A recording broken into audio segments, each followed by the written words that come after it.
দাঁড়িয়ে থাকবেন না, অযথা করে ঘোরাঘুরি করবেন না। আপনার তেরোশো চলে যান, বাচ্চাটাকে আর কোলে নেন। আমি আবারও বলছি, আপু বাচ্চাটা কোলে নেন। এখানে অযথা করে হ্যালো বন্ধুরা, আসসালামু আলাইকুম। দিস ইজ নিজুম সরকার, আপনাদেরকে স্বাগতম জানাচ্ছি।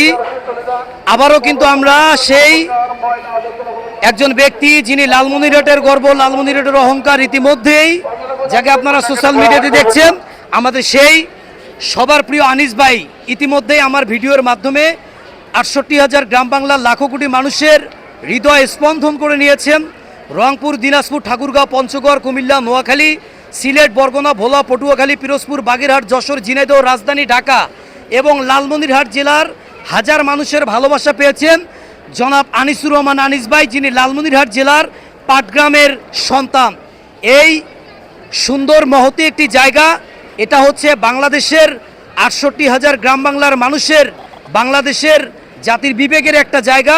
আপনারা জানেন শহীদ প্রেসিডেন্ট জিয়াউর রহমান এবং আমাদের বাংলাদেশের সাবেক সফল প্রধানমন্ত্রী দেশনেত্রী বেগম খালেদা জিয়ার এই সমাধিতে আমাদের আনিস ভাই এখানে ময়লা আবর্জনা পরিষ্কার সহ মানুষকে সচেতনমূলক কাজগুলো করে থাকেন। আপনাদের অনুরোধে আবারও আমরা কিন্তু আনিস ভাইয়ের সঙ্গে দেখা করতে এসেছি সুদূর লালমনিরহাট থেকে। দর্শক, কথা বলবো আনিস ভাইয়ের সাথে। আনিস ভাই কেমন আছেন? আল্লাহর রহমতে ভালো আছি। আপনাকে জুম্মা মোবারক জানাচ্ছি। এই যে বাংলাদেশে হাজার হাজার মানুষ বিএনপির রাজনীতির সাথে জড়িত, কিন্তু আপনি নিজের এলাকার ফ্যামিলি রেখে, নিজের এলাকার মানুষকে রেখে ৪০০ কিলোমিটার দূর থেকে এসে আপনি বাংলাদেশের একজন জনপ্রিয় ব্যক্তি, যিনি বাংলাদেশের সাবেক সফল প্রধানমন্ত্রী বেগম খালেদা জিয়া এবং রাষ্ট্রপতি জিয়াউর রহমানের এই সমাধিতে দিনরাত ২৪ ঘন্টা পরিচ্ছন্নতার কাজ করেন এবং মানুষকে সচেতন করেন। এটা কেন করেন?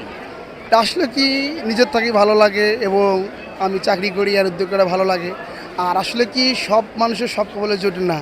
আমি একজন গরিব পরিবারের সন্তানে এত বড় একটা দায়িত্বের কাজ করি, এটা আসলে কি মানুষের কাছ থেকে ভালোবাসা যে পাই, এর চাই চাওয়ার আমার কিছু নাই। আর অনেক ধন্যবাদ। কিন্তু দর্শক, আমার জানার ইচ্ছা, বাংলাদেশের বিএনপির রাজনীতি এখন রয়েছে, তো এখন কিন্তু অনেকেই রাজনীতির সাথে সংশ্লিষ্টভাবে হাজার হাজার মানুষ জড়িত, কিন্তু আপনি কোনো কি ব্যক্তিগতভাবে কোনো রাজনীতির সাথে জড়িত? আমি ব্যক্তিগত রাজনীতি বিএনপির সাথে জড়িত। হ্যাঁ, আমি একবার 13 বছর বাড়ি গেছিলাম, আচ্ছা। রাজনীতি কারণে 13 বছর বাড়ি গেছিলাম। কেন? সেটা কেন? আমি সমাজের জন্য 13 বছর বাড়ি গেছিলাম, মনে রাগ জেদ করে বাড়িতে গেছিলাম। সে কারণে বাড়ির যাওয়া কখন আমি আমার বাড়ি ঘরে চিনতে পারি না, এবং আমার জন্য আমার মা কাঁদতে কাঁদতে তার চোখ দুটাও চলে গেছিল। আহা, দর্শক দেখুন, বিএনপির রাজনীতি উনি এতটাই পছন্দ করে যে 13 বছর নিজের বাড়িতে উনি যাননি।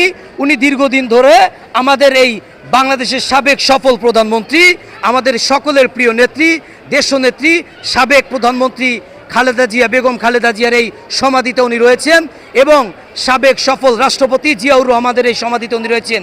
ইতিমধ্যে সোশ্যাল মিডিয়াতে আমার ওনাকে নিয়ে দুই একটি ভিডিও যখন ভাইরাল হয়ে যায়, তখন ওনার এলাকার মানুষ ওনাকে ভালোবাসা দিয়েছেন এবং আপনারা কমেন্ট করেছেন আবার সেই ভাইরাল আনিস ভাইয়ের ভিডিও দেখতে চান।